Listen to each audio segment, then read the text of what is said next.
Israel, a small country with a relatively small population, is situated in one of the world's most controversial regions. Conflicts have raged in this area for thousands of years, prompting questions about the primary reasons for this millennia-long disputes. Terms like Gaza Strip, Hamas, and West Bank frequently appear in news from this region. What exactly are this? And why has a global consensus on resolving this conflict remained elusive? An even larger question is, what is Israel's strength that allows it to overcome all Arab nations combined? Why did Hamas attack Israel even after knowing its strength? What is India's stance on the Israel-Palestine conflict? We'll delve into these topics in detail, but it's crucial to understand the historical context of the Israeli-Palestinian conflict. So part 1, the history of Israeli-Palestine conflict. The highlighted yellow area represents Israel, while the grey region is the West Bank. The country known as Palestine encompasses the Gaza Strip within Israel's territory. Jerusalem is the epicenter of the conflict involving Christians, Jews, and Muslims. The historical complexity traces back to 1047 BC when this region was known as the Kingdom of Israel. It was inhabited by Jews and ruled by King Solomon. Jerusalem served as the capital, and it was in Jerusalem that King Solomon constructed the first Jewish temple named the Temple Mount. Jews worshipped in this temple regularly. However, in 586 BC, the Babylonians destroyed this first temple. Later, the Persians reconstructed it, but it became known as the Second Temple. The Roman Empire eventually demolished the Second Temple, leaving only a wall. Consequently, Jews began migrating to Europe to escape persecution. The birth of Jesus Christ occurred during this time when Jews were scattered across Europe. This is crucial because Jesus, a Jew, departed from traditional Jewish teachings and founded Christianity. Jesus' teachings deviated from Jewish ideology and gained widespread recognition. However, this departure from traditional Jewish beliefs fueled tensions with the Jews. It escalated to the point where the Jews publicly crucified Jesus in Jerusalem, leading to his death. This crucifixion intensified negative sentiments toward the Jews, sentiments that persist to this day. By this time, the Roman Empire was thriving. In 306 AD, King Valerius passed away and his son, Constantine the Great, ascended to the Roman throne. Constantine converted to Christianity and became the first king to do so. His conversion led to the widespread acceptance of Christianity within the Roman Empire. However, due to the crucifixion of Jesus by the Jews, hostility toward Jews increased dramatically. In Constantine's kingdom, Jews faced severe persecution, torture, and killings. Consequently, Jews began migrating across the world, particularly to Europe. During Constantine's reign, he built the Church of the Holy Sepulchre at the location where Jesus was crucified. Jews refer to this place as Temple Mount, while Muslims call it Haram al-Sharif.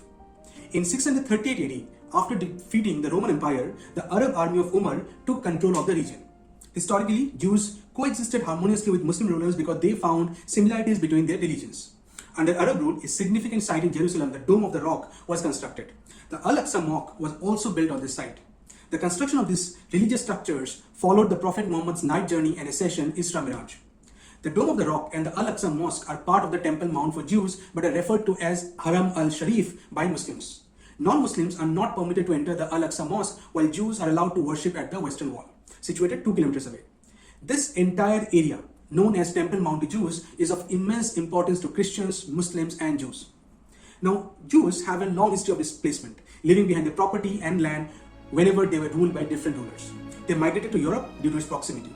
However, they never forgot their homeland, continuing to pray facing Jerusalem wherever they settled worldwide. In 1891, a Jewish writer named Leon Pinsker wrote the book Auto-Emancipation, where he argued that Jews faced discrimination and needed to create an independent state for themselves. This marked the beginning of the Zionist movement, which aimed to secure the original land of the Jews. World War I significantly impacted the course of events. In 1914, as World War I was on the horizon, Germany and Britain found themselves on opposing sides. The Ottoman Empire ruled over the Kingdom of Jews and chose to support Germany. Britain, needing its own allies, anticipated that Jews from Russia and America could influence the governments to support their side. This led Britain to support the Zionist movement, promoting the establishment of a national home for Jews in Palestine. This support culminated in the Balfour Declaration, a pivotal document stating Britain's favor for such an establishment. In World War I, Britain, the United States, and the USSR were aligned against Germany, which was allied with the Ottoman Empire. When the war ended in 1918, the British gained control of the Kingdom of Jews and began ruling it. The Jews had openly supported Britain during the war, believing that they would receive a reward in return.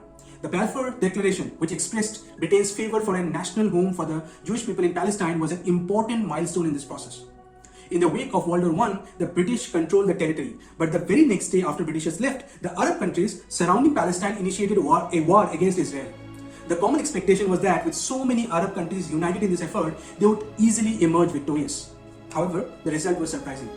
Israel managed to capture more land than allocated to it by the United States. This outcome had significant consequences. Israel's law of return in 1950 allowed Jews from around the world to gain Israeli citizenship. They were free to move to Israel whenever they wished.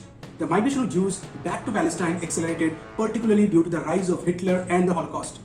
Jews from Europe faced discrimination and violence, making returning to Palestine a more appealing option. With Jews migrating back to their historical homeland, their population soon exceeded that of the Palestinians. In 1947, the United Nations officially partitioned Palestine, treating Israel and Palestine as separate entities. This partition was accepted by most countries, including the Arab nations. However, the situation was far from peaceful. Despite returning Egyptian territory to Egypt, Israel retained control of other regions, leading to ongoing conflicts. The state of Jerusalem remained contentious, with the United Nations maintaining control of the city. Despite efforts to promote peace, the region remained volatile. The Arab countries held a meeting in Egypt in 1964 and formed the Palestine Liberation Organization, PLO. This is an entity representing the interests of Palestinians both militarily and politically. The primary goal of the PLO was to reclaim Palestine from Israel and return the land to the Palestinians.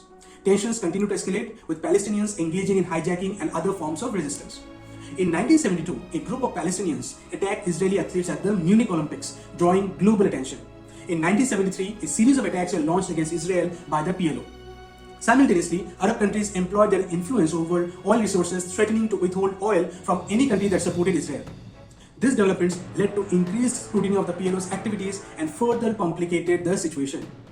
Israel, in response, launched military campaigns causing a significant loss of life. A turning point occurred when Yasser Arafat assumed the chairmanship of the PLO in 1969. The PLO continued to engage in acts of violence, including hijacking airplanes. By 1977, Palestinians had hijacked 29 planes. The situation escalated further when PLO fighters attacked the Israel Defense Forces in 1973.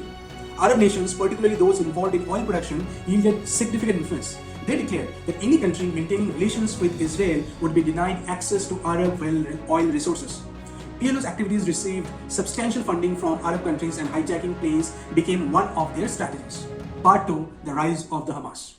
In the late 1970s, the PLO's tactics began to lose favor, and it faced diminishing power. By the 1980s, the organization realized the need to adjust its approach. Palestinians transitioned from demanding the complete departure of Jews and the conversion of Israel into Palestine to seeking the land allocated to them by the United States. However, Israel remained reluctant to relinquish even this portion of land, fearing future conflicts. The peace process initiated with the Oslo Accord in 1993 faced challenges as Israel failed to meet its commitments. Trust between the two sides eroded, leading to the rise of Hamas, a military organization operating in Gaza. Hamas employs guerrilla warfare tactics funded by various Arab countries, posing a challenge to Israel's security. It operates independently of the PLO, engaging in attacks and conflicts with Israel. Meanwhile, any political figure in either Israel or the PLO advocating for peace faced opposition and in some cases assassination. Hamas frequently launches attacks on Israel from the Gaza Strip, and Israel has responded with military actions, just like the recent case that has happened. The fundamental question remains, who will ultimately control Jerusalem and regain the land? The elusive quest for a resolution persists. Part 3. India's stance on Israel-Palestine conflict.